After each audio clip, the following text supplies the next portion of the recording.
asking what assessment? Neurovascular assessment. Any problem in circulation, need to notify immediately.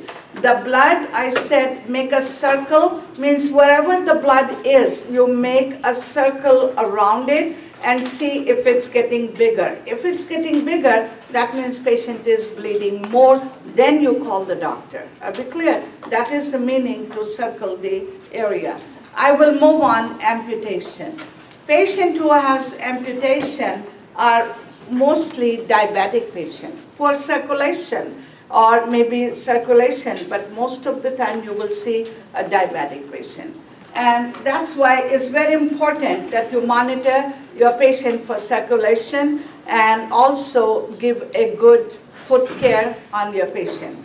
Now, if you have a patient who's a diabetic and you're going to do foot care teaching and they're asking you, how would you do the foot care teaching? The first thing is you always ask the patient is because they have been diabetic. Now, we don't start, okay, you clean your feet or do this. First thing you see what patient already know.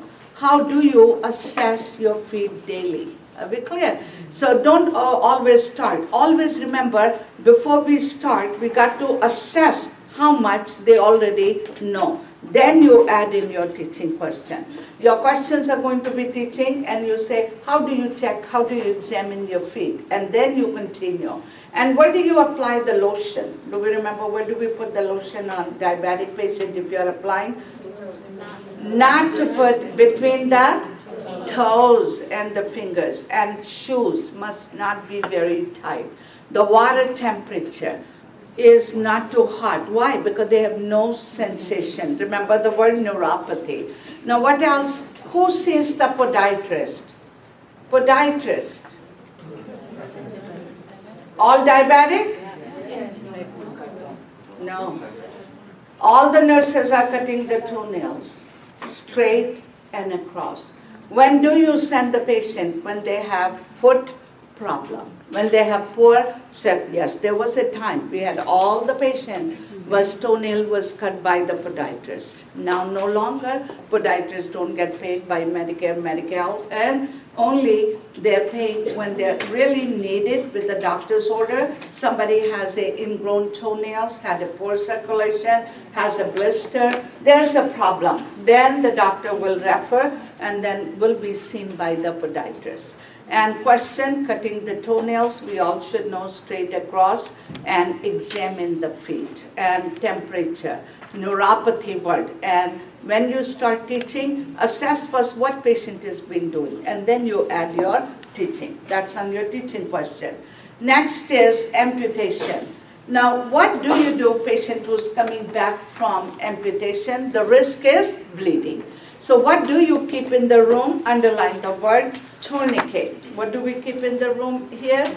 Is the tourniquet. And what would you be monitoring patient after the amputation? They come back here. So in complication, and they didn't give you the word another way, they said, what is the major complication for amputation patient is? Bleeding, hemorrhage. And what do you keep in the room available is tourniquet. Tourniquet is the rubber tubing. When you go for the lab and they tie on your hand, that's a tourniquet. Why? Because it's the bigger area. Applying pressure is not going to be easy. Someone is bleeding and they have about 14, 15, maybe 20 sutures all over the area. It's going to be hard. So what do? You tie the tourniquet. So that's why the tourniquet is kept in the room to stop the bleeding. First thing is elevate. Position is important. What do you do? First 24 hours, you elevate. And after that, you turn the patient in what position? Prone position. And why? To prevent, underline the word flexion. Now, what is the word flexion is? This is extension and this is flexion. So what happened? The patient has no leg here.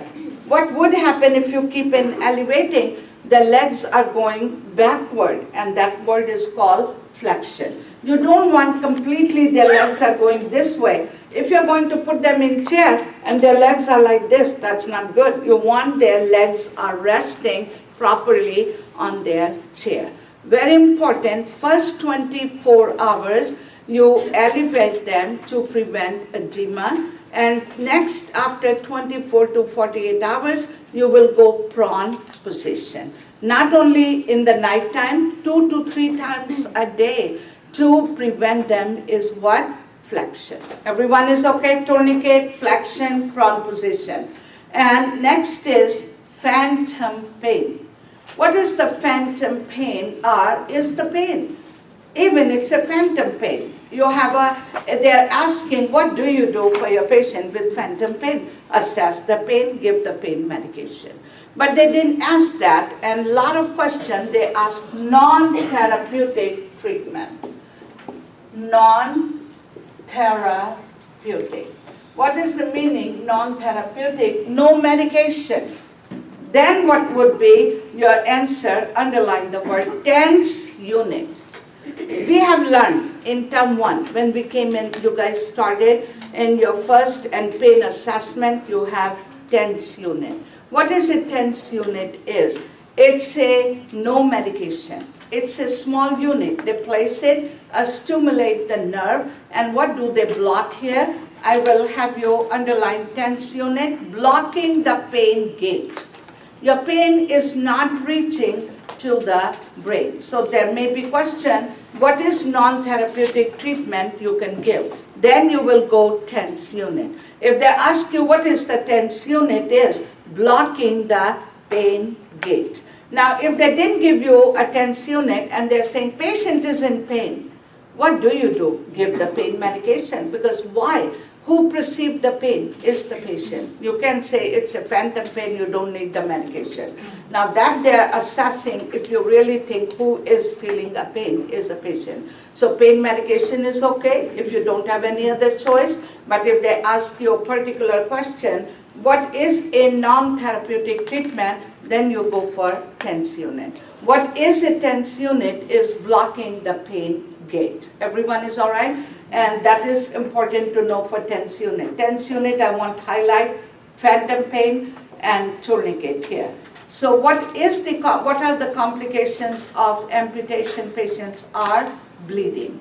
And next is wound infection. So you have hemorrhage, phantom pain, and wound infection. 3 complications: phantom pain, hemorrhage, and wound infection.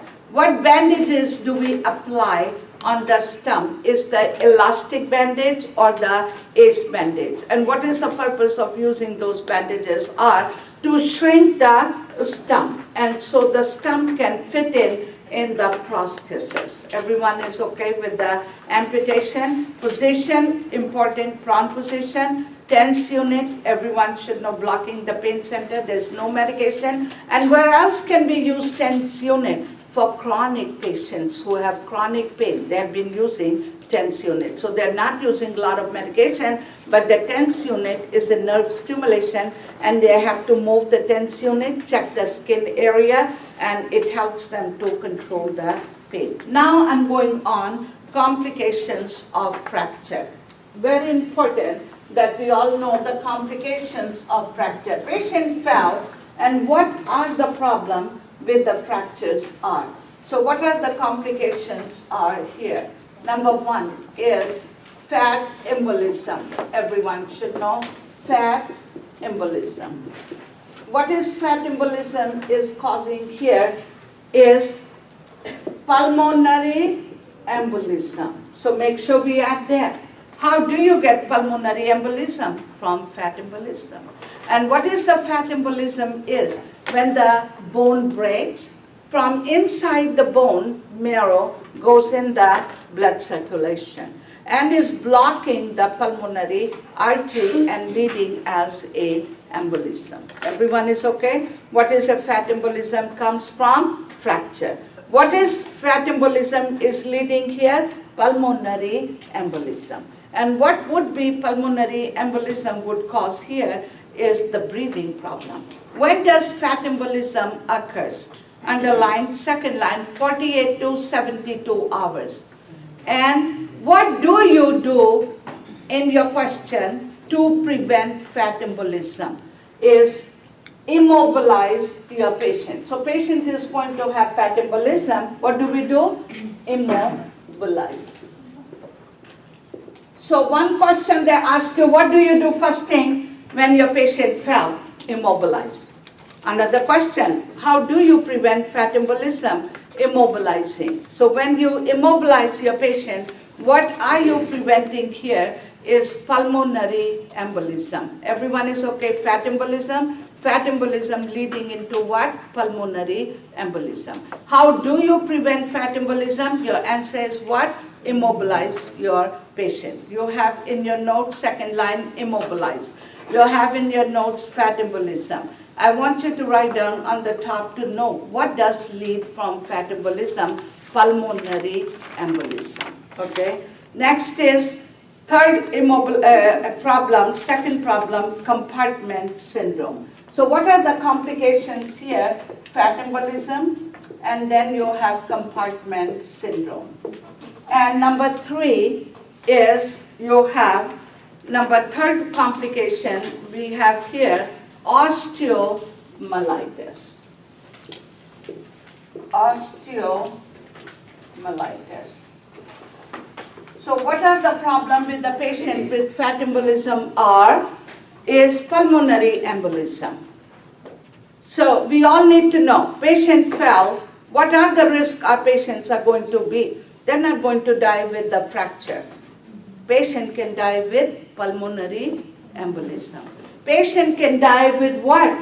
Osteomyelitis, because infection goes in the blood and can lead to severe infection. So we got to know how we are reading questions. So let's see. If your patient fell, and they're saying, what do you do? First thing is for your patient, immobilize. If you have another question, patient has a simple fracture. What is the meaning, simple fracture? Simple fracture means the skin is intact. A skin is not open. I want you to add there, skin is not open. So write down the word simple. They didn't give you skin is intact, but they gave you a question, patient fell and patient has a simple fracture. What would you do here? Now here, your first answer is what? Immobilize. Now they gave you compound fracture. We got to know the compound fracture. What is a compound fracture? Is the skin is open. Now, you don't have in your notes, but you write it down on the side. Simple word, a skin intact, compound is skin is open. What do you do now? The first thing. Now, what do we do the first thing here? If you have immobilizing and you have another answer is call the doctor, and one answer, clean the skin. That's your first answer. If you will put here immobilizing, your answer would be wrong. Why? Because they want you to know what is a compound fracture. Compound fracture is open. When your skin is open, what is the risk for? Infection. Abrasion word, skin is open. Any question? Patient fell, child fell, and they had abrasion. What do you do first thing? Cleaning the skin. What are we preventing here? Infection. So patient fell, patient has a simple fracture. Your answer is correct here, immobilization. Patient has a compound fracture. Your answer would be wrong, immobilizing. Your best answer would be what? Cleaning the wound. Because what are the common complications of wound is wound infection. So what do you do? Two things in mind. You are a nurse, your patient fell. If you have an open area, first thing you clean that open area. Are we clear? If you don't have any open area, then your best answer is you're going to immobilize. Until you have someone to help you immobilize, you don't move your patient. Why? Because what is the risk if you let them move are fat embolism. See how we are connecting questions are? So everyone is okay. Main complications of patient fell are fat embolism. What is fat embolism leading into? Pulmonary embolism. And how do you prevent fat embolism? Immobilize your patient. How do you prevent osteomyelitis? By cleaning the wound, first thing. And what do you monitor if your patient has a infection? Now, osteomyelitis, infection of the bone, and also I want you to add that is they need to be treated by giving IV antibiotic. So pulmonary, you have fat embolism, compartment syndrome, osteomyelitis, and in osteomyelitis, I want you to add there, the word is IV antibiotic. If patient has osteomyelitis, how do you treat them? Patient must be in the hospital. It's a bad infection. And patient would stay in the hospital for a long time, maybe 3 weeks, 4 weeks IV. And when they're going home, they will continue IV therapy. Very important, as we know, as the nurses, how do we prevent a patient? See, all our questions are not, what do you do, patient has fracture? They want to know, how do you prevent fractures? Are we clear? How do you prevent pulmonary embolism? Is by immobilizing your patient. So remember, fat embolism, and now I will move on. It says pulmonary embolism. What is a pulmonary embolism with the patient you have? Caused by any blood clot, fat, or air. There are 3-4 different reasons of having. One we said yesterday, DVT. Remember, DVT lead to what? Pulmonary embolism. And your patient has osteomyelitis, is infection, but pulmonary embolism comes from fat embolism. So fat embolism leading to pulmonary embolism. What is pulmonary embolism? We have is the clot, and what does the patient complain here? So I want immediately, whenever you think there is a clot there, and I did yesterday, and you remember the word we said, if there is a clot and you are not getting enough circulation, what does it lead to? Pulmonary embolism. The word is called hypoxia. Remember the word? Hypoxia or hypoxemia. Your blood has lack of oxygen. So everyone remember 2 things. Whenever you read for pulmonary embolism, simple way to remember is they're not getting oxygenation, and that's called hypoxia, hypoxemia. Second thing, remember the word shock. What is the meaning? Shock is here, is they're having low blood pressure, and pulse is high, and respiration. And they might give, what is the sign of hypoxia? I said restlessness yesterday, later sign cyanosis, and also patient may have chest pain and may have shortness of breath. If you connect yourself, you don't need to memorize where does go tachycardia, where does go here. Remember the word shock. What happened in shock patients are, they have pulses high. And they might give, patient is restless, patient has chest pain, patient has shortness of breath, and what is the high is here is tachycardia. So 2 things you remember. What is pulmonary embolism is leading to hypoxia. I wrote it down, the word hypoxia. And what is the early sign for your patient is they're becoming restless. Patient is restless because they're not getting oxygenation. Number 2 is later sign comes shortness of breath, cyanosis, and chest pain. And your patient will have tachycardia, tachypnea. Wherever you see patient has tachypnea, you need to give oxygenation. Are we clear? So what do we do when your patient has is pulmonary embolism? And they give you a question. Patient has pulmonary embolism. I want you to add here earliest sign. Now these are the signs here. Whenever patient has pulmonary embolism, is petechia over the chest. Those little bruising over the chest is very early sign of pulmonary embolism. What would you do if your patient is not able to breathe and they're not getting enough oxygenation? You don't need to call your RN first. What do? Is patient raise the head of the bed. I want you to add there, it says is hypoxemia, crackle when you have, notify and give oxygen, and anticoagulant you have. But first answer for pulmonary embolism, and there raise the head of the bed. Number 2, give oxygen and write down 100% by mask. Never pick up your answer by cannula. Cannula you only give 40% of oxygen. And so you will give the oxygenation here, and blood thinner you will give, anticoagulant. Question maybe, patient has fat embolism, doctor has ordered, patient has pulmonary embolism, doctor has ordered heparin IV. What do you monitor here? Bleeding. And remember yesterday I said bleeding doesn't mean right word bleeding. Hemoptysis, hematuria word, I said yesterday, and the blood in the stool, and that may be sign of bleeding. So we finished amputation here.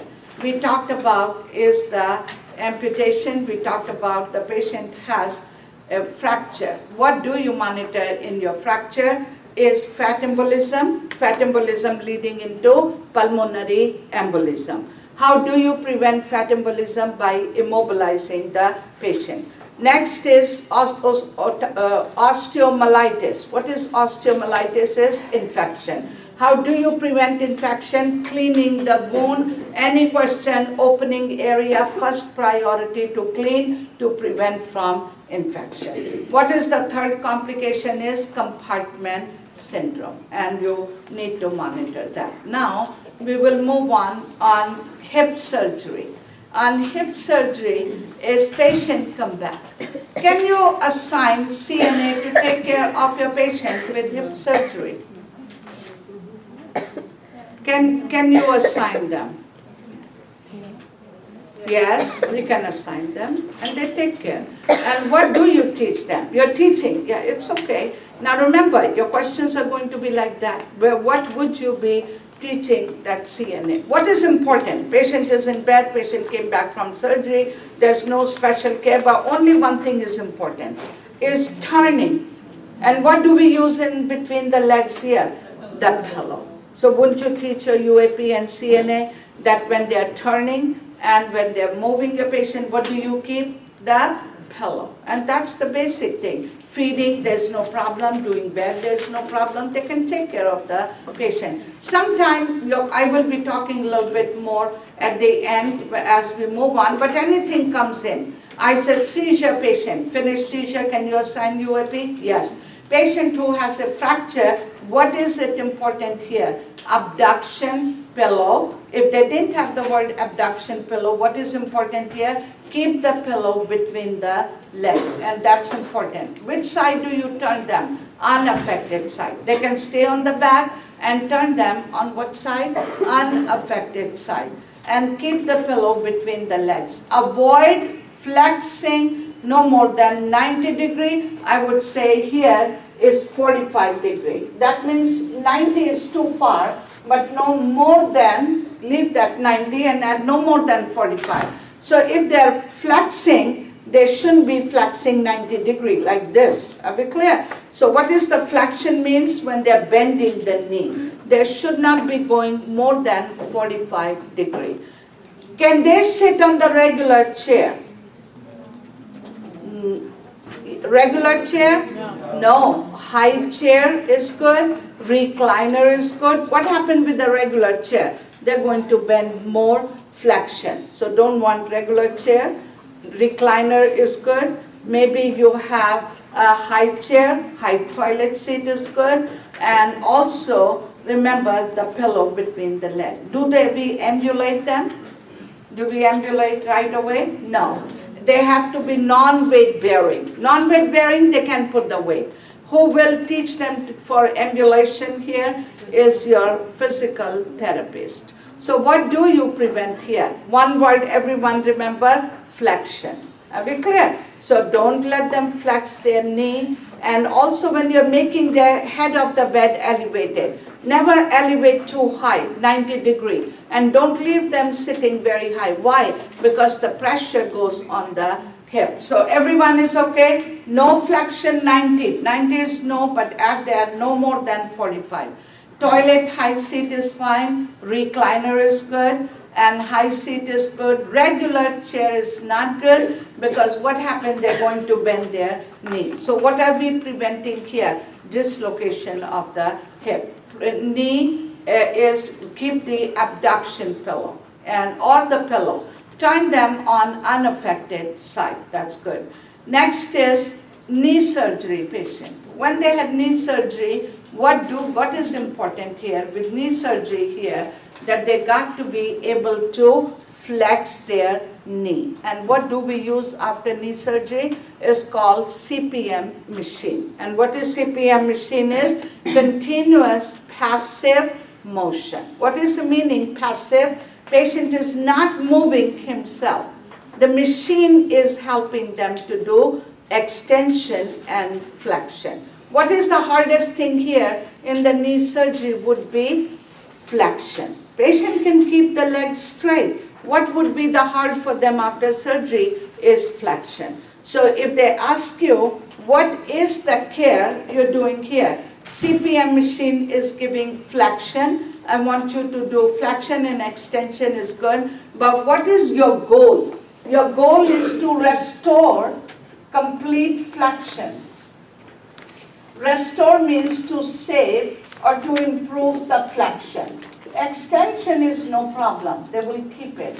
But keeping the muscles strong, and they are, otherwise they will not move and keep their legs straight. What is the hardest thing is here is the flexion. So what do you restore here? Flexion. What are we teaching here? Flexion and extension. So the leg is moving continuously. Depends on doctor, but it's not used in the OR. It's not used in the recovery. After patient come back on the floor, maybe next day, depends on the doctor. Now some of the doctors are giving CPM machine when they're going home, and they're telling them to do the exercise at home. And also they have to go follow-up appointment. And what is important here, having them stand on their leg, exercise, see if they can hold that knee. Everyone knows CPM machine is used where? For the knee surgery. What is the goal here? To restore full flexion. And machine is moving, not the patient. Remember, active exercise and passive exercise. Passive done by somebody else. Active and patient is doing it. So this machine is called CPM and for exercise. Now, for your NCLEX and all the exam, you guys have learned your ambulation question, cane walking, and few things I want you for the cane and highlight the main wording. So you have a patient who has hip surgery, knee surgery, and you guys have in CPM machine, then you have arthritis. In arthritis, I will move on your question with arthritis is rheumatoid arthritis. In rheumatoid arthritis, you have, and it's yesterday I mentioned, what is rheumatoid arthritis? Is a systemic disease, remember? So highlight the word systemic. And what does it affecting? Connective tissue. And what did I said? Rheumatoid arthritis. You can add there arthritis. What isolation we said yesterday? Rheumatoid arthritis. What isolation do you put them in? Reverse isolation. Why? Immune system. So write down on the top. Immediately rheumatoid arthritis is not only just a joint, but it's immune system as affecting inflammation where? Throughout the bones, and they're all over the system. So rheumatoid arthritis is affecting the bones, as well as it says progressive deterioration of the tissue and systemic. The meaning system, not only the bones, but eyes, the heart, the lungs, cardiac, they can fail and patient can die. They're losing weight and they become very stiff. Avoid range of motion exercise when they are in really lot of pain, and immobility. And treatment is steroids. You can give them. Lab is done, ESR, is erythrocyte segmentation rate. and also heat you can apply, rest and activity. I want you to add one word here. When they give you, patient is in acute stage of, acute means is always excavation word or very bad pain patient has. What do you do when they have really a bad pain? Now, you don't continue range of motion. Why? Because it's very painful. Otherwise, you do range of motion. Patient has very severe pain and acutely painful. What do you do? Then no range of motion. Then you go answer isometric exercise. Isometric exercise, meaning is contraction and relaxation of the large muscles. That means your thigh muscle, abdominal muscle, isometric, I-S-O-M-E-T-R-I-C. Isometric word is good. Anytime when your patients are bad and they can do exercise, and especially rheumatoid arthritis, what exercise? Same thing. For patient who has a fracture, you cannot give range of motion on the leg. What exercise do you continue? Isometric. Same question, knee surgery patient has. You cannot give range of motion. What exercise do you go for? Isometric exercise. Everyone is okay? Isometric exercise are contraction and relaxation. There may be answer, no range of motion. Give pain medication and continue range of motion. No. Tell the doctor and no exercise until patient is better. No. What is the best answer is you continue some kind of exercise, not range of motion, but what exercise we continue? Isometric exercise. When patient is really sick, in your question, with rheumatoid arthritis, patient had fracture, patient has knee surgery, but you're not giving that leg exercise, but what are we doing? Laying down because you want other muscle to be strong, and that is called the word isometric is the exercise. Now we will move on juvenile arthritis. In the children, I mentioned yesterday, between 2, age 5 and 12 is good. They have excavation. Underline the word excavation. When you see in your question a patient history and patient is admitted with excavation, they're very sick, acute. So what do you do in acute? They're just making the look that whether you understand. So same thing, patient has acute excavation of rheumatoid arthritis. Patient is in pain. What exercise do you go? You go isometric. So what is excavation? Disease doesn't go away. It flares up, excavation. Remission word means they feel better. That means they're not very severely sick, but disease doesn't go away. So these lot of diseases are always there, but if they flares up, something comes up in their body. So next line, I want you to highlight the word eye examination to prevent vision loss. No range of motion, but underline the word isometric exercise for the children also, and also add there may be a splint when they have excavation. Excavation means they're very painful. It's in your juvenile rheumatoid in arthritis, and I underline the word is excavation, second line, remission, second line, then you highlight the word is vision problem. So what does juvenile arthritis can lead to? Blindness. So what are you checking? Their eyes. What do you do if the question is excavation, is using a splint, and continue isometric exercise. Osteoarthritis word. What is osteoarthritis word is here? Is inflammation and degenerative joint disease, and also cartilage wear and tear. It's a non-inflammatory. Rheumatoid arthritis is inflammatory. This one is non-inflammatory. But what is the problem here is wear and tear of the joint. And obesity can be one of the cause, and avoid them sleeping on a big pillow. Sleep with rolled towel is okay under the spine because of the neck pain, and relieve the pain on the finger and the hand. And it's very, in your picture you have Hubbard and notes and Bouchard notes in their hand, and those are osteoarthritis. This is non-inflammatory disease. Osteoporosis. Now I will go osteoporosis. Everyone should be good to know calcium, as I mentioned yesterday. And I said, where do we get calcium? Where do we get calcium? Where do we get calcium? Parathyroid gland.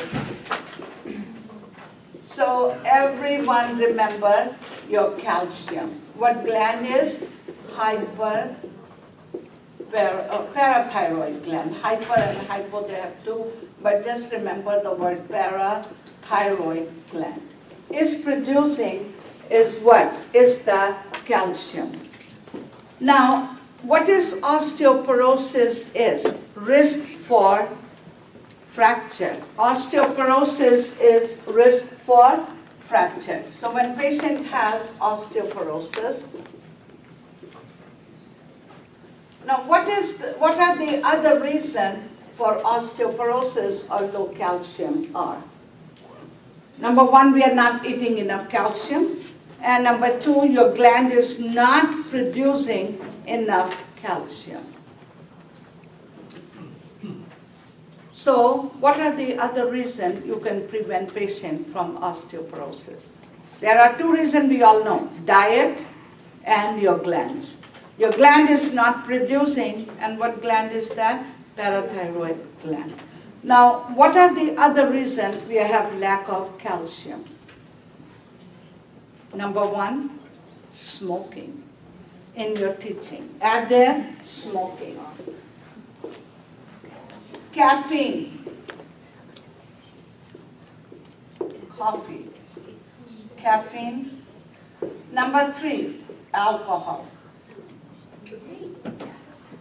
All right, what does it do? Lack of absorption of calcium. Patient says, I cut down a pack of cigarettes. Now I'm only smoking 2 to 3 cigarettes a day. Patient understand preventing from absorption of calcium, loss of calcium. So what do you teach in your teaching for calcium? Not only your questions are with your bones are or calcium or diet or milk and cheese, but what is it important here is your teaching. What do you teach here? Maybe in your question are is reducing caffeine and smoking alcohol. What is another reason for your patients? How would you prevent your patient from osteoporosis? What is number 4 reason? Sedentary lifestyle. What is sedentary lifestyle? Sitting and watching TV, no ambulation, no walking around, and that you lose calcium. How do you build calcium when you're walking around? And what is the best is weight bearing. What is the meaning weight bearing? Ambulation. So I will connect you something here with calcium. So what is calcium? Question R is number 1 is smoking. Patient says I cut down smoking. That means patient understand he is preventing from calcium loss in your teaching question. Number 2 is sedentary lifestyle. What is for your patient is important? Getting out of the bed. Immobilization. You're losing calcium. So very important, we are nurses. Your questions are going to be, how do you prevent calcium loss? By turning. And if you have range of motion and ambulation, ambulation is best. But some patients, you cannot ambulate them, even giving range of motion, even turning them, even getting out of the bed is some exercise. So everyone, remember the word immobilization. How do you improve immobilization? The best is walking around. is weight bearing. Non-weight bearing means not putting the weight. Weight bearing when you're putting your weight on your bones and you are ambulating, okay? So ambulation is good. If your patient cannot ambulate, range of motion is all right, but your coffee and all these are important. And that is your calcium questions are. Risk for, for break of the bone. And I said yesterday, I don't know if we mentioned, but I want for your calcium. And your parathyroid gland is maintaining, what is your parathyroid gland is maintaining? Calcium and phosphorus. I want you to add the word phosphorus along with them, because many questions are not straight increase calcium. Yes, you increase calcium, you're increasing your calcium intake. But also what happened for your patient, when you have parathyroid gland is responsible for calcium and phosphorus. So if you have hypoparathyroid, that goes endocrine, so I'm going to write it down, then we won't repeat in endocrine system. So hypoparathyroid means your parathyroid gland is not producing enough calcium. So what do they have here? Low calcium. And what is high here is phosphorus. So I want you to write down when your calcium is low, what is in your body is high phosphorus. So in your question, how do you increase calcium intake may not be answer to increase calcium. Your answer would be 1, yes, increase calcium. But what do you decrease here? Phosphorus. If you don't decrease phosphorus, what will happen? Your calcium is not going to be up. So third thing you remember is vitamin D. So what is important for your calcium questions are? Everyone, simple way, calcium comes from where? From parathyroid gland. How do you look in parathyroid gland and increasing your calcium? Number 1 is your teaching questions are smoking, caffeine, alcohol. Exercise is important. Ambulation is good. And also in your diet question, what do you increase here? Is maybe increasing your answer calcium and decreasing phosphorus. Lot of questions, they don't have increasing calcium. They have answer only is decreasing phosphorus. Why? Because when you decrease phosphorus, automatically calcium is going to be up. See how your question, no longer you will see, what do you do for your calcium? Give milk, cheese. No, there's much more to it. And that's why it's important we write it down, calcium and phosphorus. So when your gland is not, your body has no calcium, that means your body has more phosphorus. So in your question, what do we decrease here? Phosphorus. And what do we increase here? Calcium. And what do we increase for better absorption for calcium? Vitamin D. Everyone is okay. What did I say yesterday? Low calcium lead to what? What is the first problem in low calcium I said yesterday? Twitching of the muscles. And remember, we said, what are the signs we said? Those is your chopstick and trouser. Immediately, lot of question may not be your osteoporosis. Low calcium lead to what here is your muscle weakness. So don't forget muscle weakness, low calcium, and we talked about that, and I said for tracheostomy patient, weakness of the muscle. They cannot breathing problem, swallowing problem, even your heart, dysarrhythmia. Low calcium is really bad. And low calcium means is not, the fracture will come later. If you have a question, you have a patient, and they trick on these two questions a lot in exam. Because hypoparathyroid, they're not looking more into fracture question. What are they looking here? Is patient has, remember, is laryngeal stridor, I said, they cannot breathe. And what is the problem? They have swallowing problem. The heart is not pumping. So what is the problem with low calcium? Everyone remember the word muscle weakness. What does it cause here? Tetany. What is tetany? Is twitching of the muscle. And what do we check on that? As the trouser sign, and what is the other one on the face is Chobastic sign. So everyone is okay on calcium. And you increase the diet. And another word for osteoporosis is osteopenia. I want you to add the word. If they give you osteopenia, it's same thing. Osteopenia and osteoporosis means the bones are weaker. Osteopenia. So osteopenia, osteoporosis, everyone is okay. Some of your question. Now I will move on a little bit on GI system. On GI system is, we will go on, and first thing you have there on your package is diff. Very important on infection control. I'm keep on reminding you all your infection control. Even you have disease and they're throwing that disease in somewhere, you got to look. Their first precaution is your isolation. C. diff is a GI infection, severe diarrhea. And comes is what precautions you will take here? Direct contact precaution. Hand washing is number one. Not only contact, but hand washing and using the gloves and wash your hands are important. Then I'm going to move on the part is the GERD. But I want to add here is the word is alimentary canal. What is alimentary canal is? What is the word alimentary canal? Goes where? Is GI. Alimentary means starting from here and going all your esophagus, stomach, and small intestine, and the large intestine. That is the word is alimentary canal.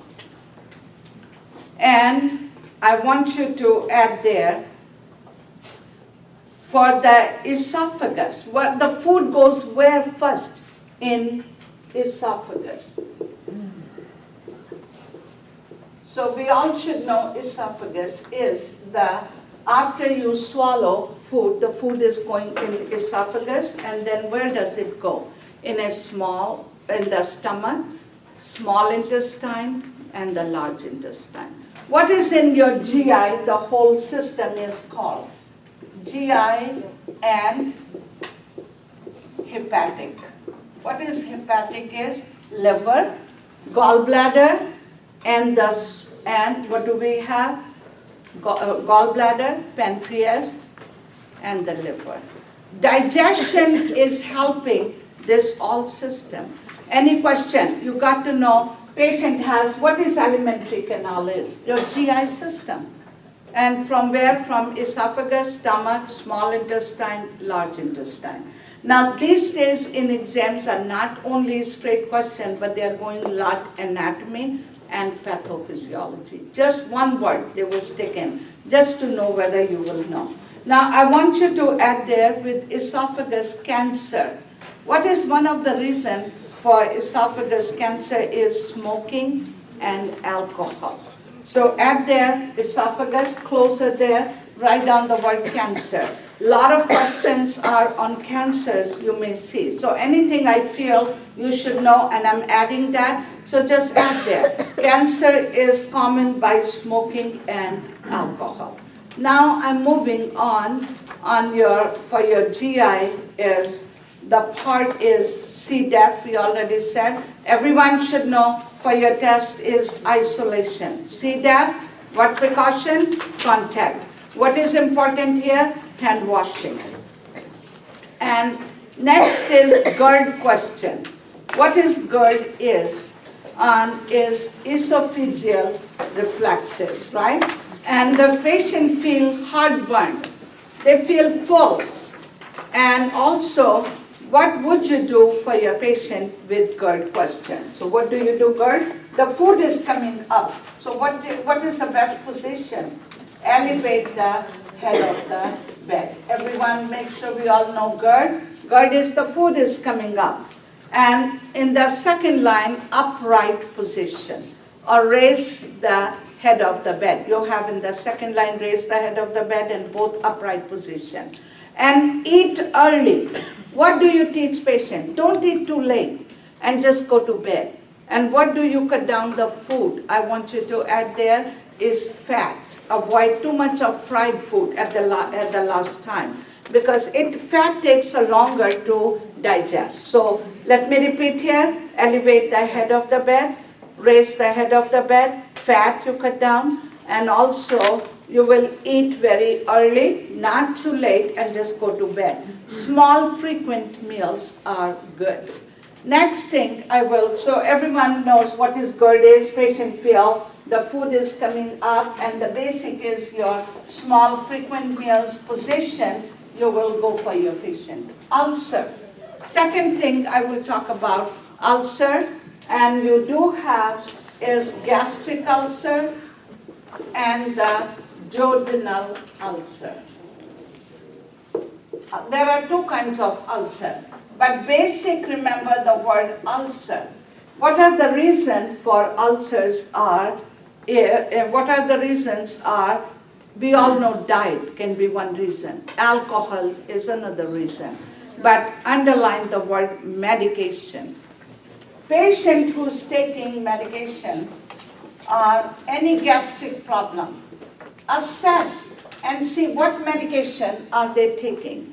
What medication can cause them more problem are NSAID, aspirin, and steroids. I want you to add their steroids.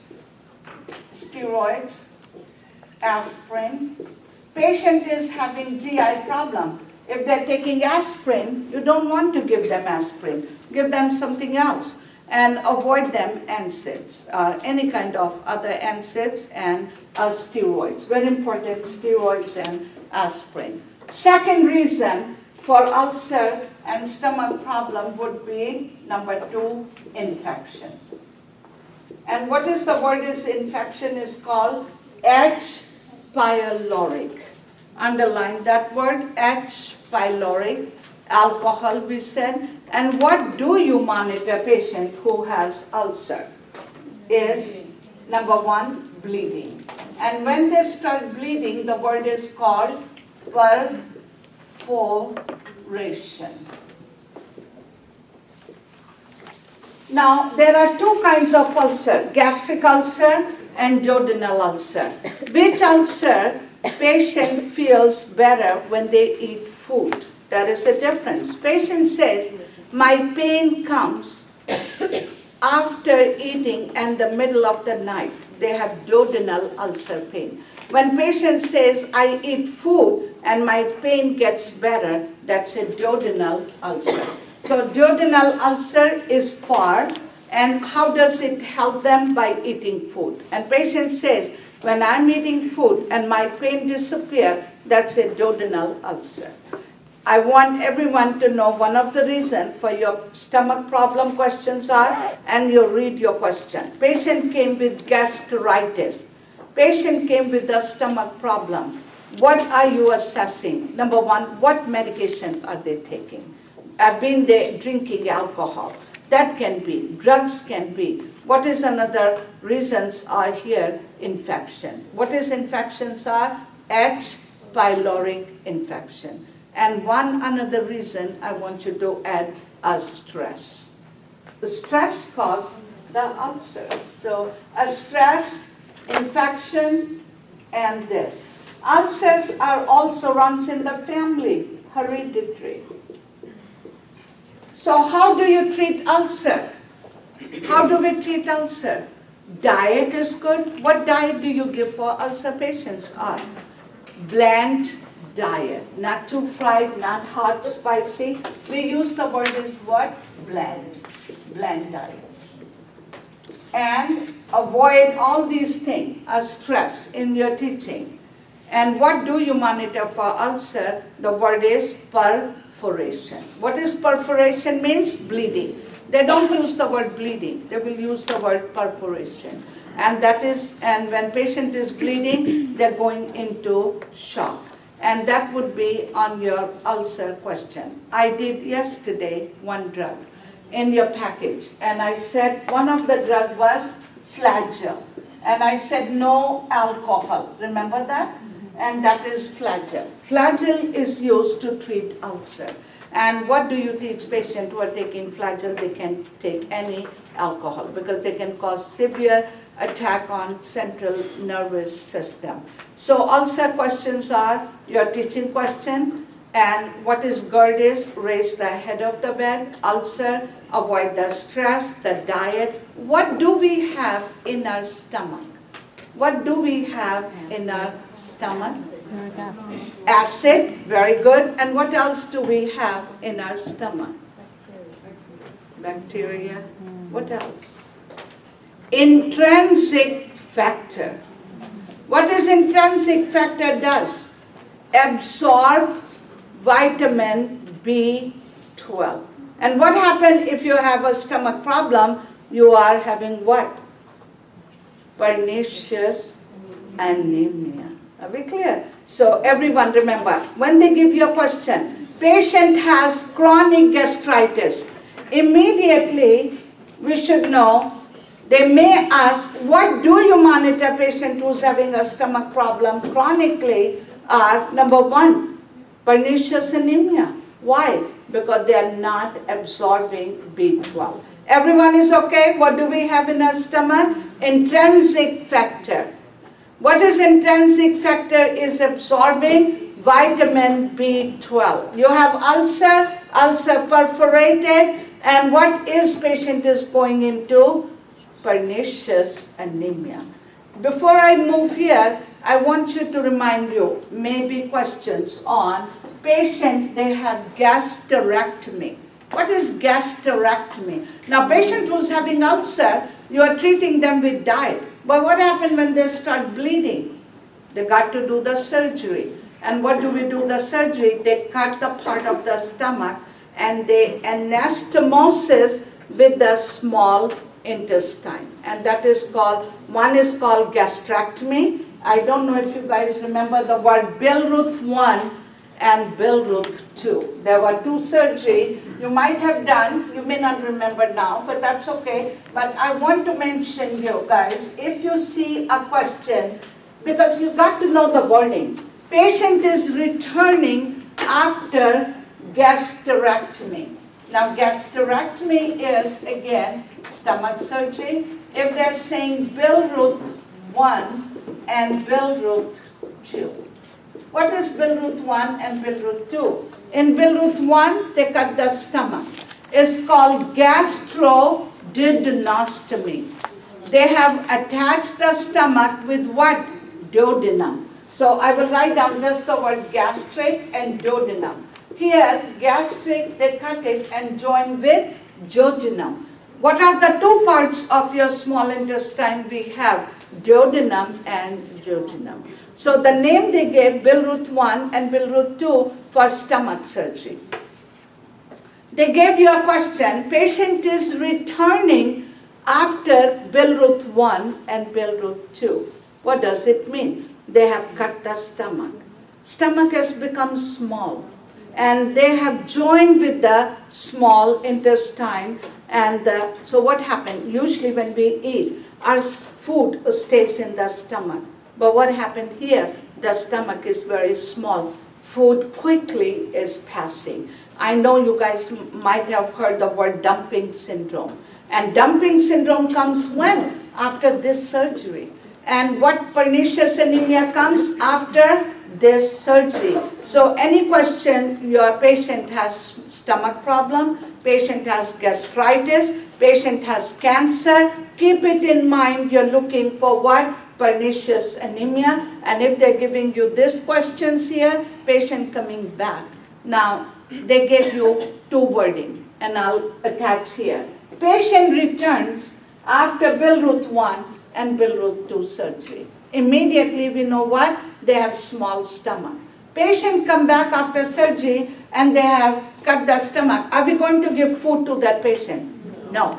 Remember, what does the patient will come back here? NPO. And what do they have here? NG2 with suction. And what is the meaning suction? The meaning is you want to rest the stomach. You're removing every fluid builds up in the stomach. What does suction mean? You're removing the fluid from the stomach. Everyone knows you're not feeding, you're removing. Number 3, in your question, your patient came back. I'm giving you a question. You got to understand. We are nurses. We must know NG tube suction question. Patient has suction machine, and patient complains nausea, and patient abdomen is getting harder and bigger, and there's not much fluid in your suction bottle. What would you do as a nurse? What would you do as a nurse? Call your RN, call your doctor, remove the tube, stop the suction. What do you do now when your patient comes back? Here. Check. First thing always, see, we are nurses, so never, what did I say? Don't call the doctor, don't call nurse. Now, if I'm a nurse, I will go there and I will see where is the suction. Is the tubes are okay? So wouldn't you think you're checking for what? Kink. Are we clear? What are you checking here? Kink of the tube. Maybe a lot of time what happened? Patient lays, he turned on the side, and patient is laying on the tube. Why would you call RN and somebody else? What you can do it? So what do we check here? The kink. What if there is no kink answer? Maybe turn the patient on different position. Might help that. Check your machine is on. Anything you can check it. Read that. So remember, your questions are suction. What do you do for your suction machine? When do you empty the bottle? At the end of your shift. Don't say when it fills up. When do we, every shift nurse are responsible to see how much drainage is coming out. Now when they're telling you patient feel nausea and vomiting, immediately you know that the stomach is filling up. That's why you're feeling nausea and vomiting. That means your tube is not draining. So what do you check here? Check for the drainage. Now they ask you, patient returns. What position would be good for your patient who has Bilirubin 1 and patient is coming back with NG tube suction? You want to keep them in semi-Fowler's position. Why? It will help them to drain. Everyone remember reading your question. Semi-Fowler's position, check for suction. When do you empty the suction? At the end of your shift. And document, where do we document? In anything coming out from your body goes in output. Anything in is intake. So remember the word is ulcer question. What are we monitoring? Perforation. What is the wrong if in the stomach patient has ulcer? Maybe your complication pernicious anemia. Now they gave you this question. And they said patient came back with Bilirubin 1 and Bilirubin 2 and patient is having tachycardia and tachypnea. What is the meaning tachypnea? Tachypnea, respiration or fast. When do you have respiration fast? When you are having problem in breathing. What do you do the first thing when they're saying tachypnea, blood pressure looks good? What do you start here? Oxygen. See how your questions are going to be? You got to learn to read and understand and connect them. So what is the complication is here is the bleeding and you're monitoring your patient. Now I will move on. On the next thing is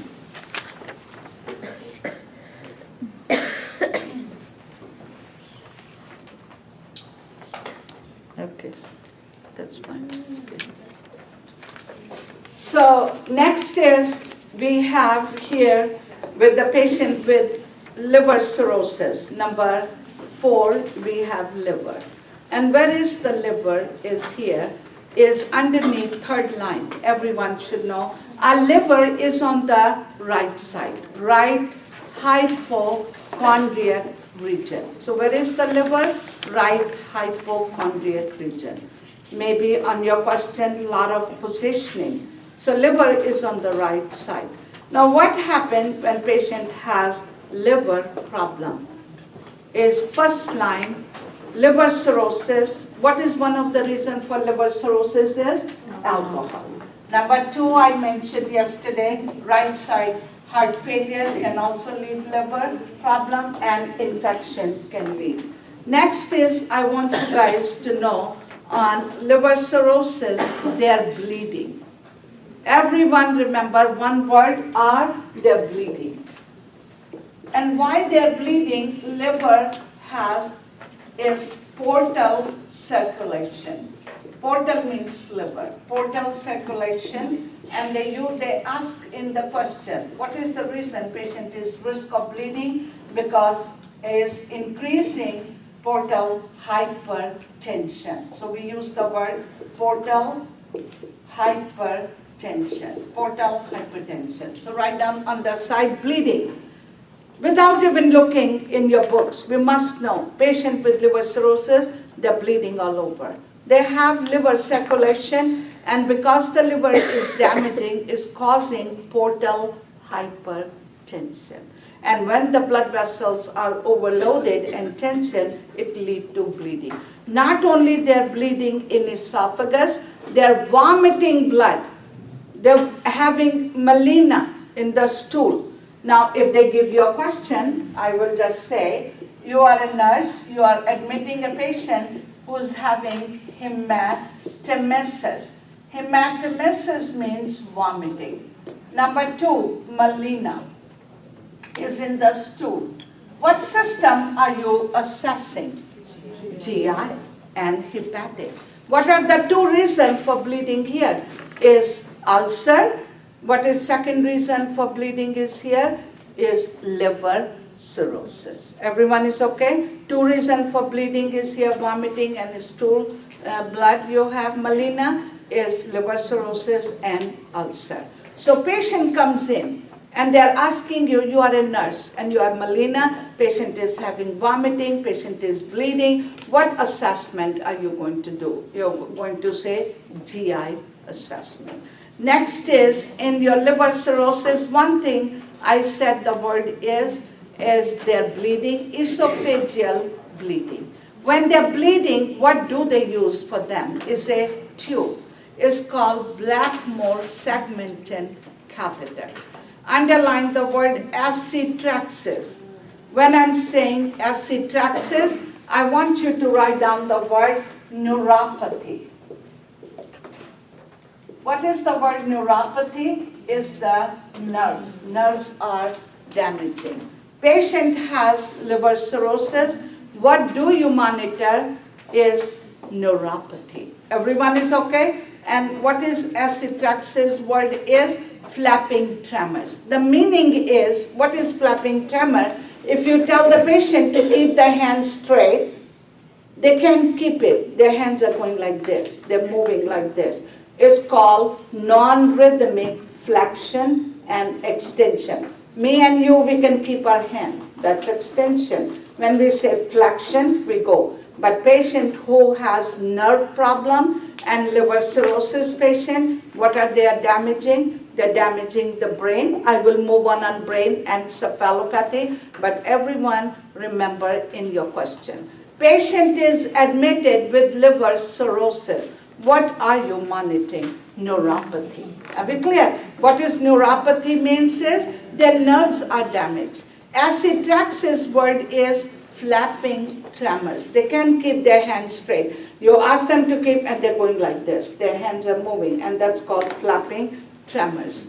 Then I want you on liver cirrhosis, ascites. Another question, ascites. What is high here? Ammonia level. Everyone, very important, we all know GI question, liver question as I'm moving on. And I said, everyone know the word is what? Neuropathy. What is neuropathy is high. Why? Is answer, underline the word ammonia level. So what happened when the liver is bad? Ammonia level is going higher. And ammonia level is damaging the brain and the nerves. Are we clear? So what is liver cirrhosis is problem in the liver. Liver is damaged and problem in your digestion with your food, and your patient would be with the diet. And I want you to go on number 6 in your page. On number 6, an arrow with liver cirrhosis. Hepatic encephalopathy word.